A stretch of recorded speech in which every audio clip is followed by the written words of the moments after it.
Assalamualaikum warahmatullahi wabarakatuh.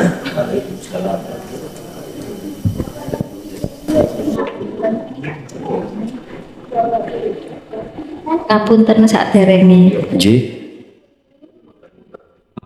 Wonten ganjalan waktu wonten jamaah ingkang tanglet Gus niku membisukan suaranya di YouTube. Apakah boleh Gak boleh. kami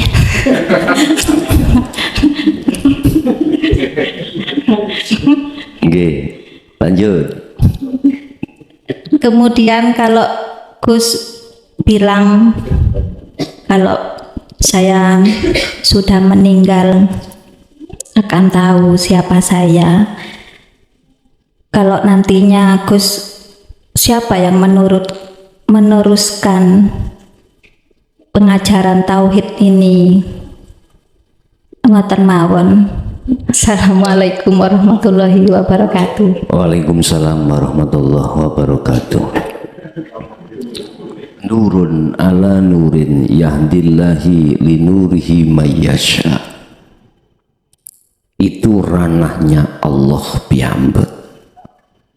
Siapa yang dikehendaki Allah, yaitu apakah itu mesti dzurriyyah? Bukan, tidak harus. Sebenarnya Pak, saya diperintahkan memberikan satu pengajaran ilmu di daerah sini, daerah sini. Itu adalah regenerasi. Tapi siapa-siapanya nanti yang ditunjuk Allah di daerah ini, daerah itu urusannya Allah, udah. Pasti besok itu diberikan Allah stempel kok, pasti. Jauh bahasa legalitas, Allah menstempel. Ngetok lah, bahasa Jawa oleh tok, ya, selit. Itu urusan Allah sendiri. Sebab tentang masalah dinul haq ini tidak seperti dinasti, Pak. Tahu dinasti nggih? Sistem dinasti, kerajaan. Ya kalau di syariat thariqat sistemnya dinasti. Wong belum jadi kiai sudah diceluk Gus kok. Itu memang taklim akhlaknya itu seperti itu. Sehingga seorang kiai ku susah, Pak. Nek lamun putrane gak gelem mondok iku susah. Sapa ngger sing terusno sesuk nek kuwi gak gelem mondok.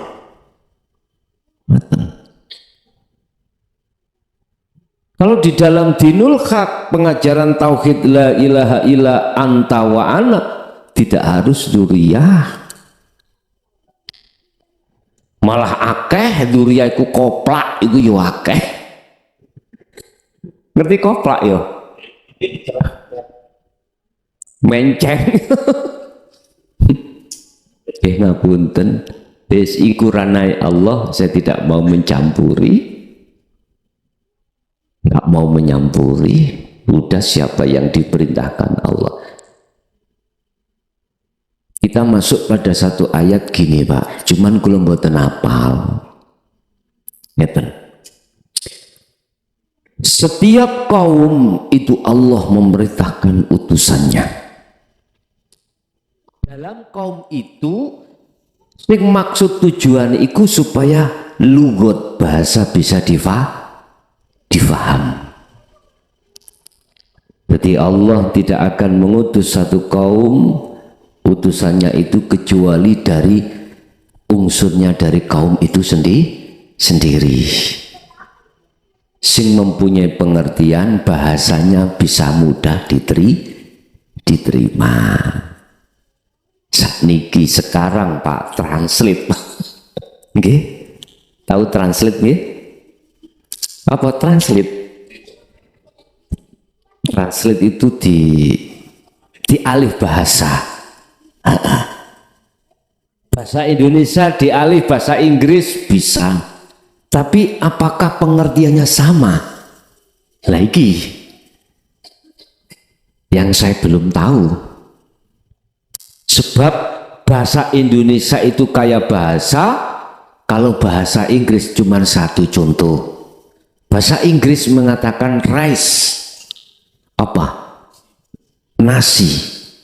Kita bisa upo. Nek situ iku jenengi upo, nek akeh iku nasi, nek durung digodhog jenengi beras. Nek masih ada kulitnya namanya gabah. Lah ngono kuwi dalam bahasa Inggris cuma satu, rice.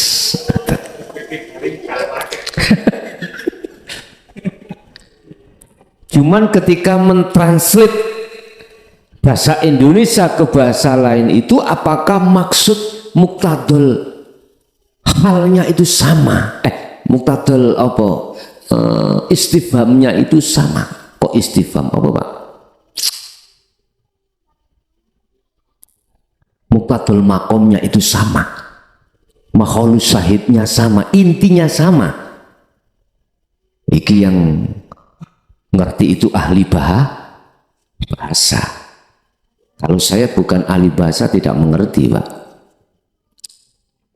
Sebab bahasa saya nasi dengan beras itu enggak sama Kalau beras itu makanannya ayam, kalau nasi makanan orang. Lah gitu Udah. Ibu, saya enggak berani buka bab itu Bu. Ya, sekali lagi saya mohon maaf. Mungkin yang tahu yang ada di majelis kemarin, ya. Iku wis mentok lah cara awak dhewe iku ngomong wis mentok. Yang kedua tentang masalah kerasulan atau yang diutus untuk meneruskan itu mah urusan Allah. Saya tidak ikut campur siapa yang diurus Allah, yang diutus Allah. Yang jelas aku yakin dapat stempel dari Allah. Yang tidak akan keluar dari apa yang pernah diajarkan Rasulullah. Ya wis, kita tidak mengadai-adai.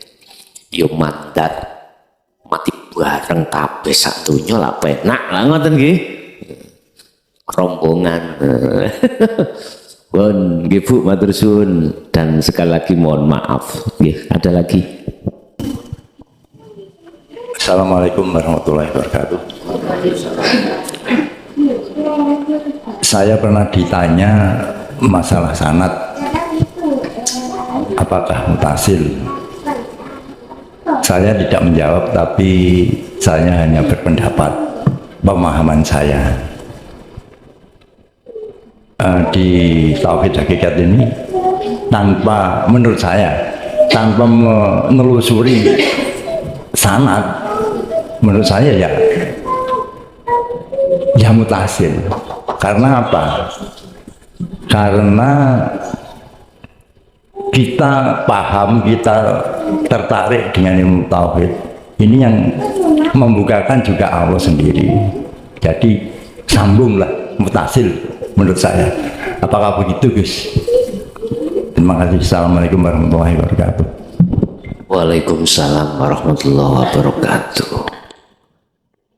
Pengertian daripada sanad yang mutasil dan yang munfasil. Apa sih sanad itu? Runtutan. Satu contoh. Sanati sampai Rasulullah enggak. Artinya apa yang diajarkan oleh Rasulullah mudunang si A mudunang si B mudunang si C sampai Z. Itu namanya sanadnya mutasil. Mutasil itu sambung, Mbak, sambung tidaknya Anda tahu enggak? Terus umpama ke Rasulullah Terus jenengan sambung nang Allah ndak seperti Rasulullah? Mohon maaf, kalau kita bicara sanad miturut thariqah syariat, itu adalah runtutan sampak terhadap Rasulullah. Cuman apakah yang diajarkan dari Rasulullah plek dengan si A plek dengan si B plek dengan si C, sampak Z enggak? Plek enggak? Itu maksud saya.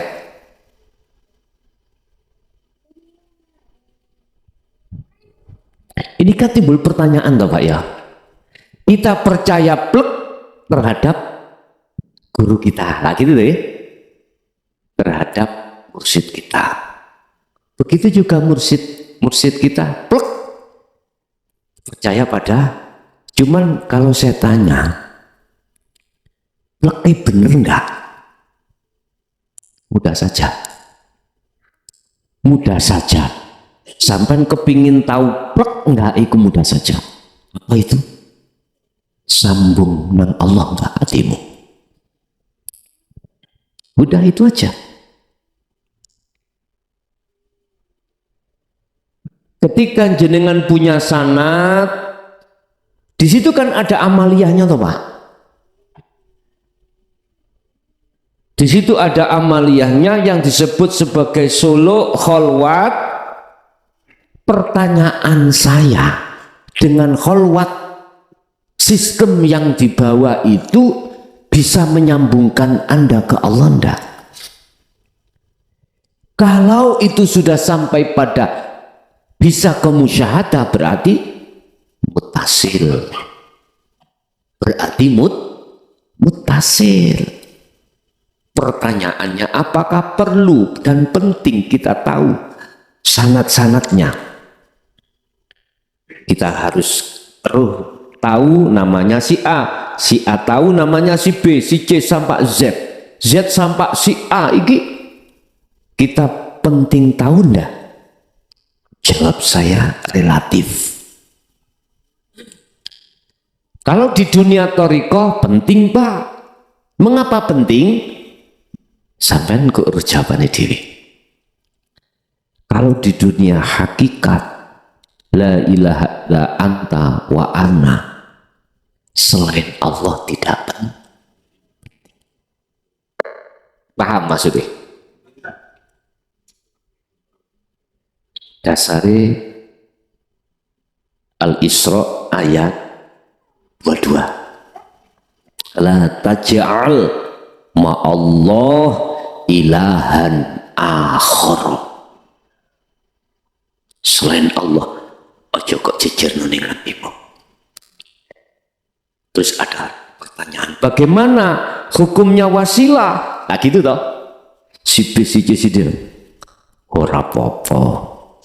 Kalau hatimu itu masuknya dalam hidup. Paham ya? Ini.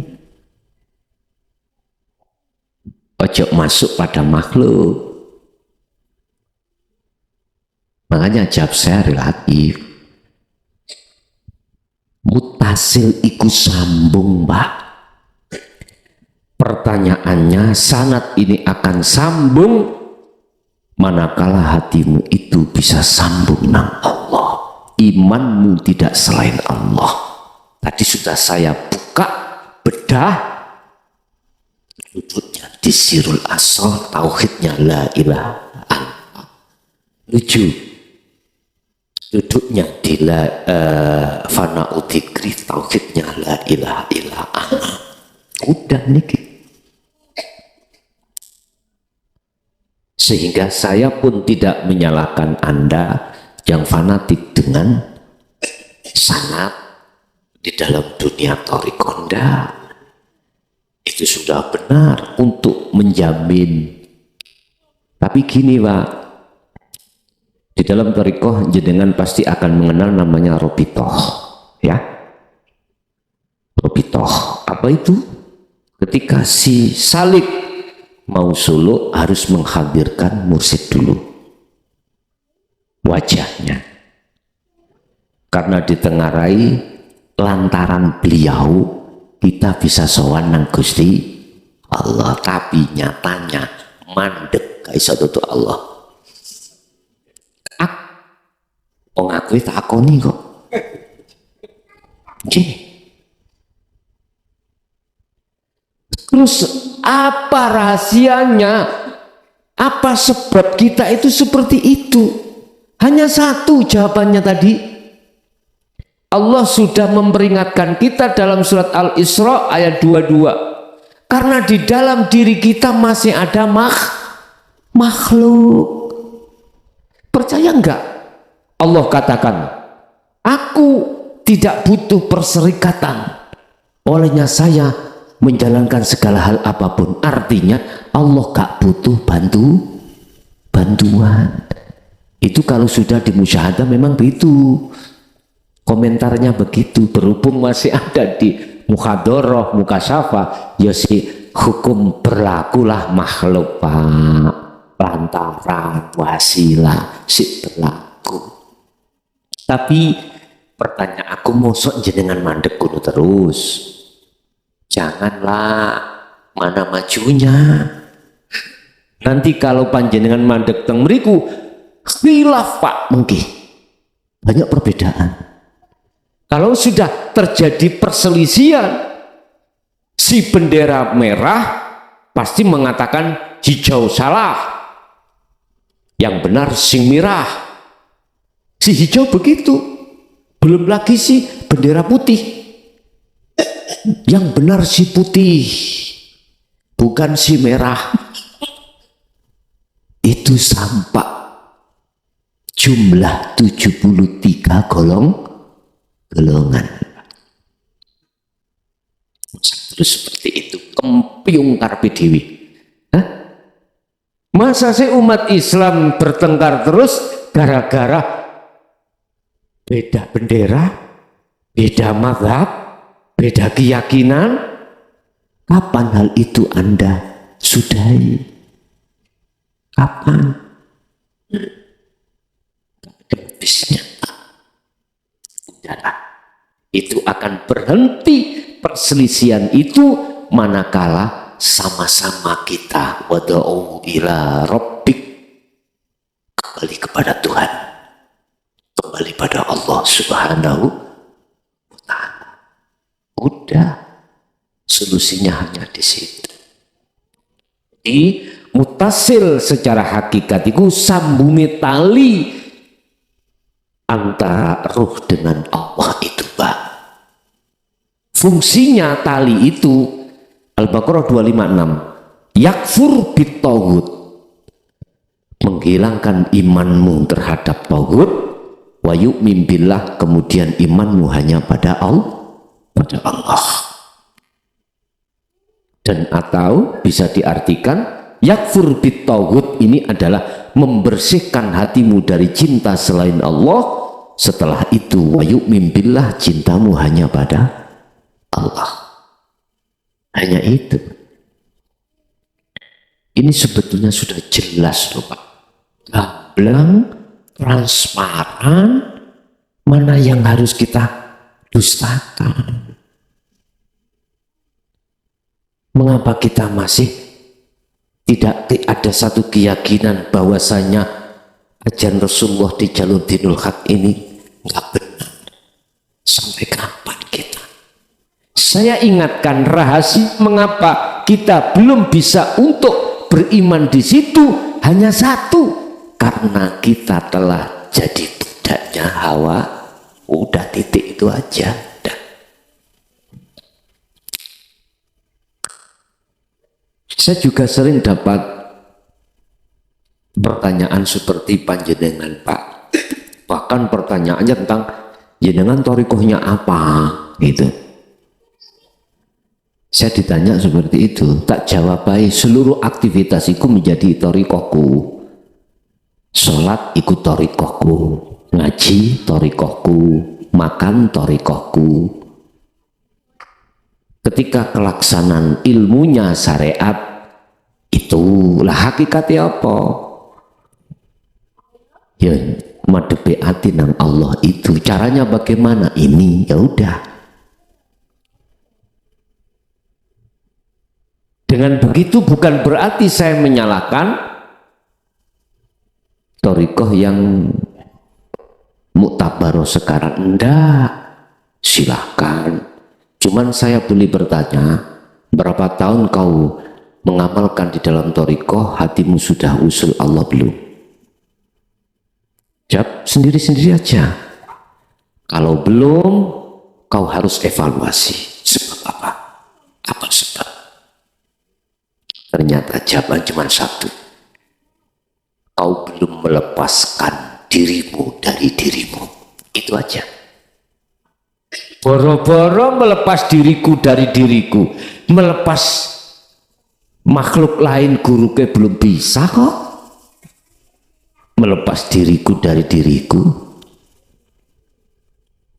Itu sebab kita belum terdidik zikir sirul asrar di dalam tauhid la ilaha illa anta. Itu kuncinya. Udah. Sebab kita belum dididikkan, diajarkan zikir sirul asrar di dalam tauhid la ilaha illa anta. Bagaimana mungkin bisa kemusyahadah muraqabah belum ditemukan? Lah di situ loh Pak, jawaban saya secara simpel seperti itu. Oke. Ada lagi, monggo.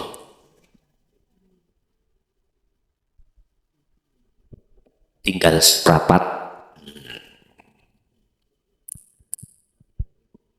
Ada waktu seperempat jam lagi, monggo. Assalamualaikum warahmatullahi wabarakatuh. Waalaikumsalam warahmatullahi wabarakatuh. Sewu didanget. Kalau nate masten Al-Qur'an niku wonten kalimat ngeten. Wa'bud rabbaka hatta ya'tiyakal yakin. Niku maksudnya tersebut Gus. Matur nuwun. Assalamualaikum warahmatullahi wabarakatuh. Waalaikumsalam warahmatullahi wabarakatuh. Nyembau siro seakan-akan kau menghadirkan Allah. Ya, itu surat nomor Pak, menawi imut Atin ayat terakhir. Artinya inilah Pak yang dimaksud jenengan kalikulo ini ketika sholat wajib khusyuk. Kalimat menghadirkan atau hadirnya Allah itu bisa terjadi manakala sudah kita dibimbing dari segi teori ilmu dan diletakkan, dibawakan zikir sirul asrar. Teori ilmu di dalam tauhid la ilaha illa anta sekaligus cara pengamalan zikir sirul asrar sudah dibekalkan, baru sakit. Sehingga sholat ini bisa menjadi sholat yang khusyuk itu di situ.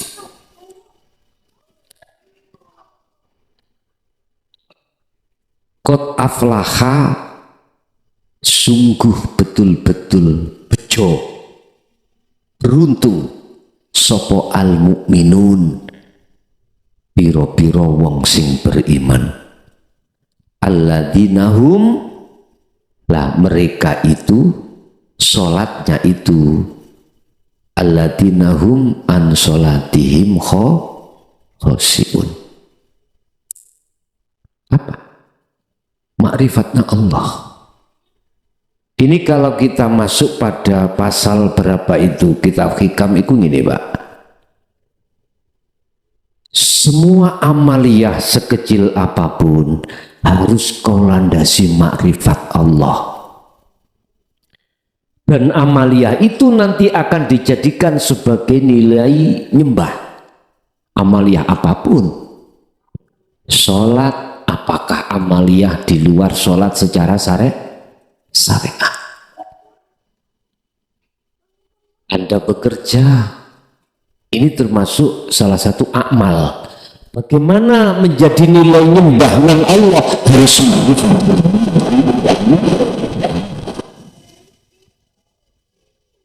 Dengan beramal apapun silahkan.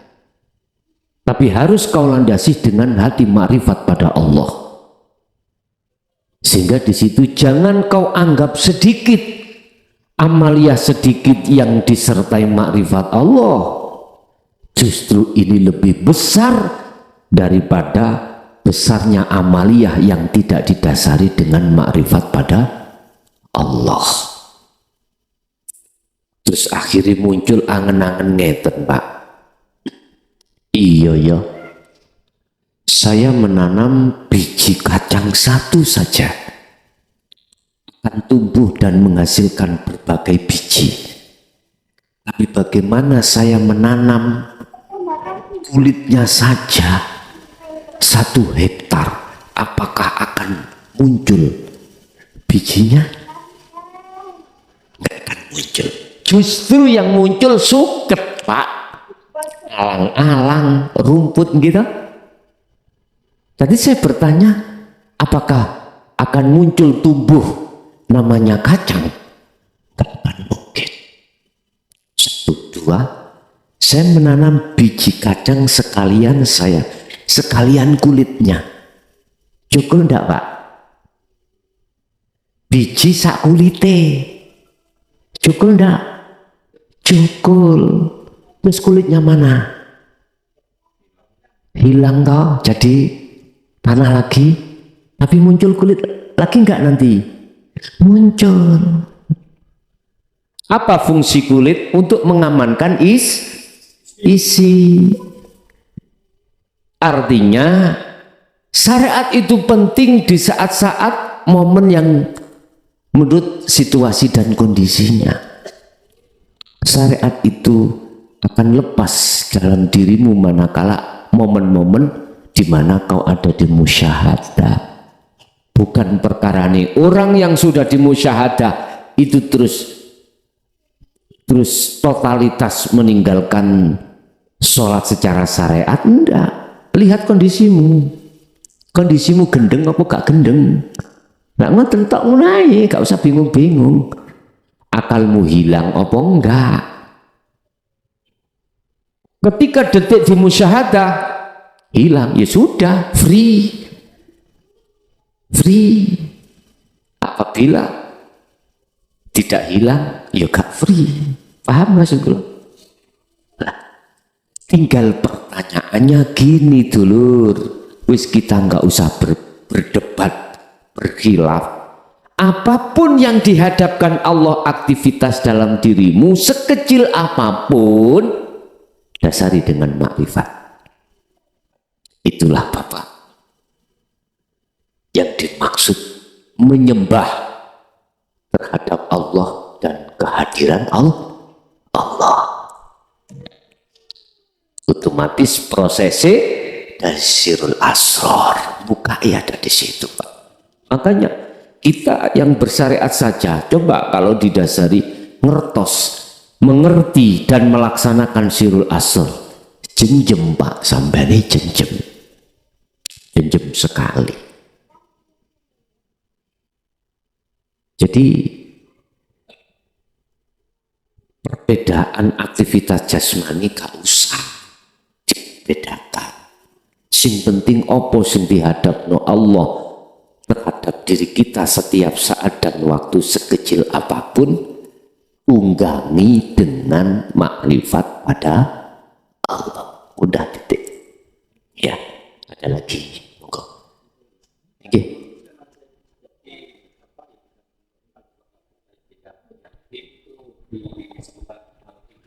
Al-Hijr ayat 99.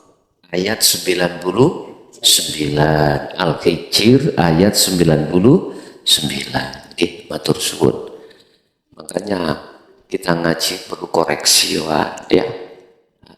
Jadi matur suwun. Makanya sebetulnya penting ada yang hafid atau hafidoh, penting. Jadi untuk mengklarifikasi. Kan ini mlebu YouTube tuh Pak. Dirungokno wong sak donya. Jadi biar sing ana njaba golek ini cek gak keliru. Nggih matur suwun anggene ingkang sampun hafid matur suwun. Tetap Jaya Baru khususnya Malang siap menerima klarifikasi ya. Begitu. Oke, ada lagi, monggo.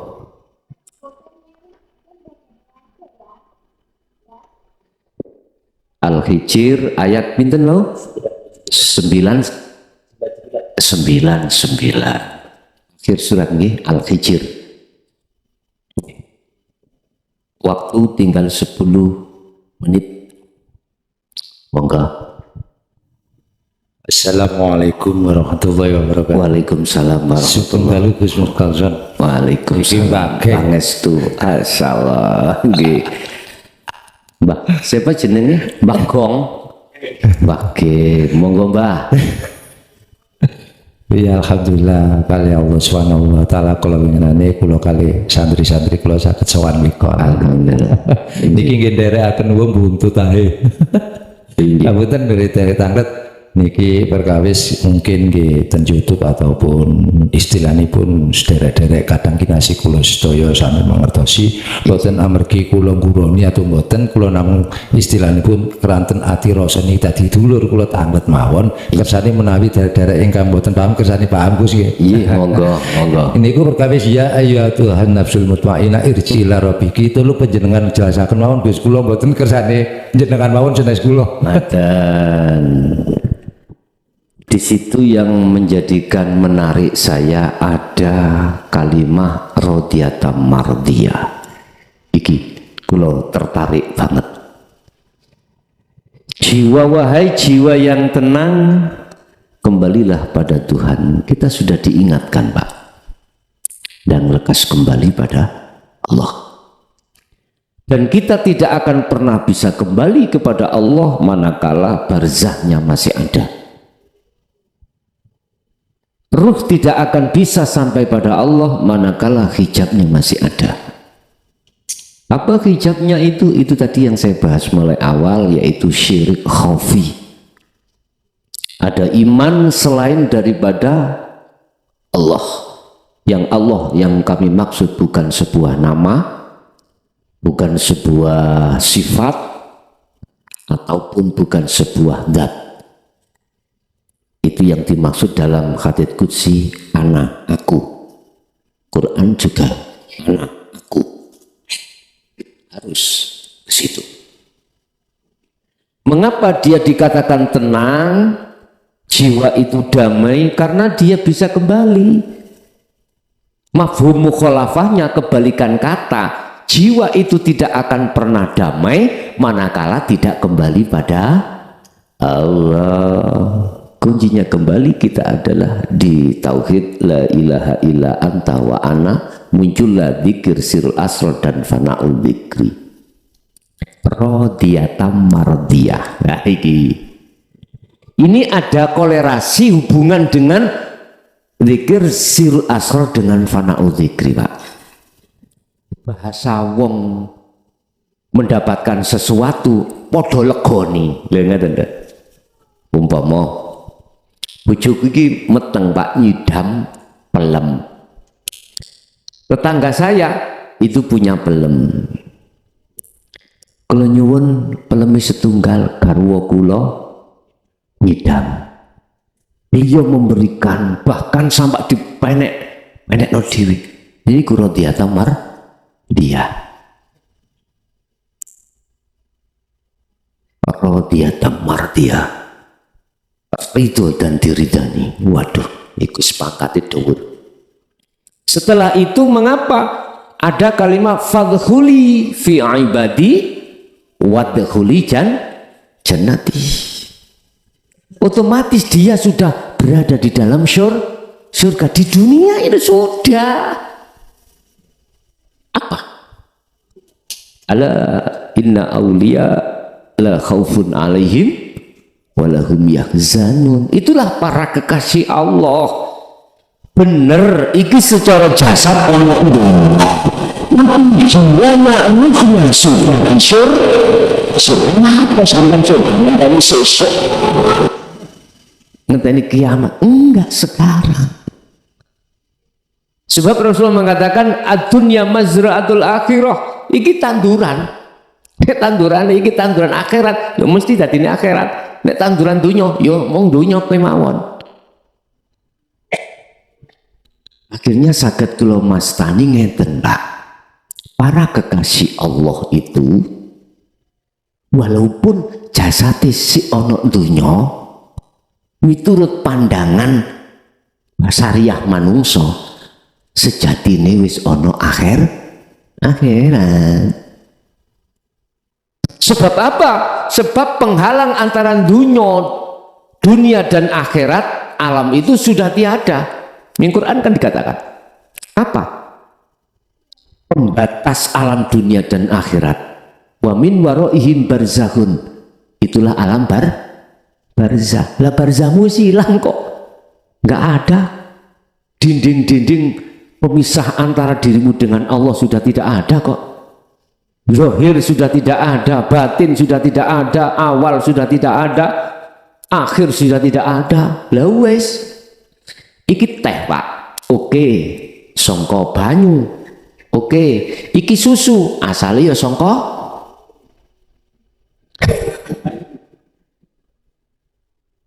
Gimana caranya? Bahasa nama teh, susu, kopi, apapun anak kembali kepada air. Sebab makhluk kabeh sak donya iki diciptakan dari air. Kaget toh sampean? Kaget. Ini dasar Quran ada. Semua apa di dunia ini berawal dari air. Apa maksudnya air? Air gerujuk-gerujuk tutup. Menangkap sampah niku kebanyakan manusia itu yang disebut air ya iki sing basah-basah itu bukan. Mahwal ma apa yang dimaksud air? Lah, sedangkan air itu dari 3 hal, ilmu, amal, istiqomah. Akhirnya disebut takwa. Ya wis, ya hidup iku Gus. Dan Bapak Ibu hadirin jamaah, jadi jiwa akan damai manakala bisa kembali. Bisanya kembali karena hijab atau barzahnya sudah tiada.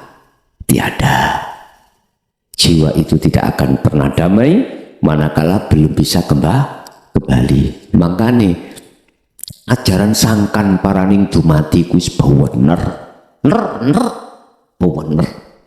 nggih. Akhirnya apa? Budi luhur yang muncul dalam hati jenengan. Sesama manusia wis ka ono hasud, wis ka ono iri, wis ka ono riya, wis ka ono takabur. Budi luhur, Pak. Budi luhur. Tapi sayang sedikit mawon iki masih dibantah oleh golong-golongan sing ahli Quran, ahli fikih, ya ta? Mohon maaf, memang kapasitasnya, kelasnya, pelajarnya juga beda. Nanti suatu saat golongan-golongan ahli hijab seperti itu kalau sudah naik satu tingkat lagi, aku yakin mesti ngomong udah benar, sodakta, namun ngoten. Turun lagi saya hadapkan seseorang sholat dalam keadaan telanjang bulat. Ya apa cara? Mesti mengatakan was gak bener. Tapi Allah mengatakan sodakta.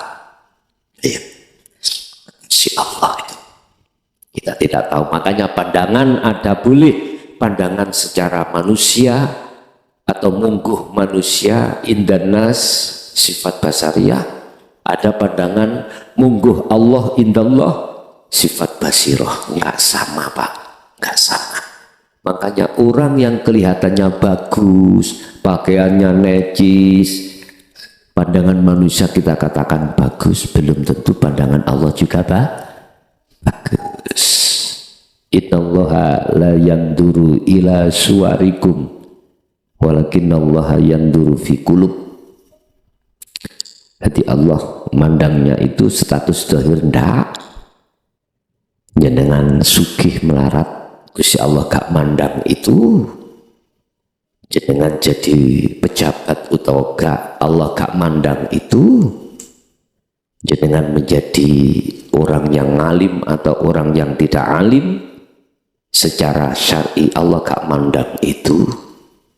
Allah hanya memandang bagaimana jiwamu.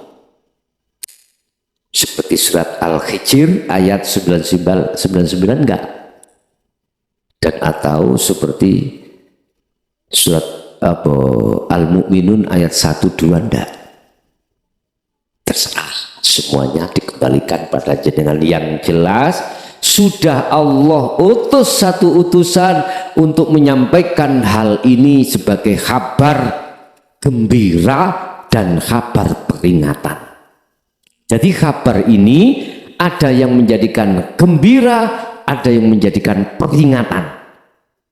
Mengapa jadi gembira? Bagi siapa? Mukminun, kabar gembira. Jadi peringatan bagi siapa? Mereka yang selalu membantah. Munculnya peringatan itu sebab karena sebelumnya ada penyelewengan. Mohon maaf, saya setiap tahun itu diaudit oleh inspektorat. Diperiksa saya setiap tahun itu diperiksa oleh inspektorat. Inspektorat itu petugas yang sengaja diutus oleh pemerintah daerah. Apakah kinerja saudara Mukhlason itu betul atau tidak terkait masalah keuangan negara.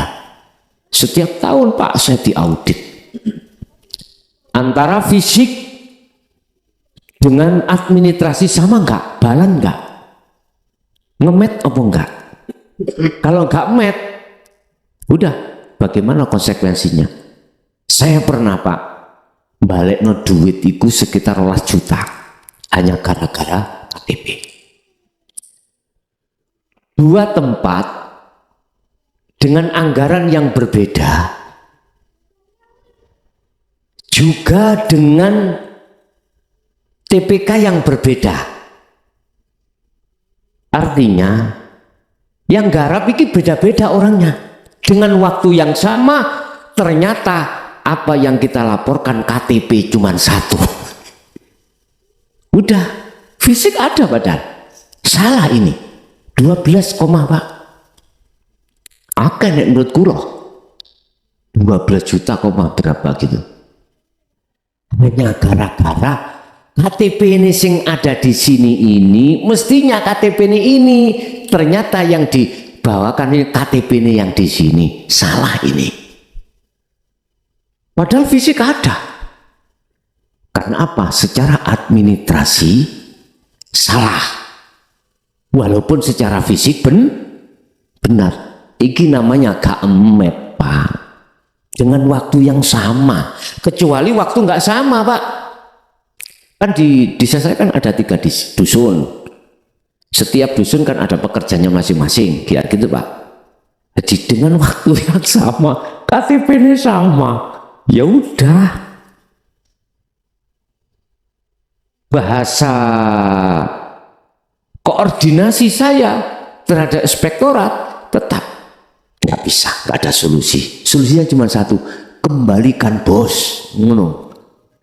Akhirnya harus kita kembalikan. Akhirnya TPK, ayo urunan. Kali gitu, mosok kepala desane dewe. Kok enak urunan Pak akhirnya.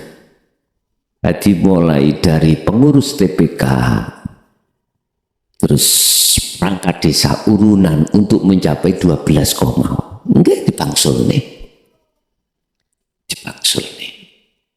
Tapi tahun depan dikembalikan lagi sebagai silva, begitu. Oke, mohon maaf, ini audit di dunia Pak ya.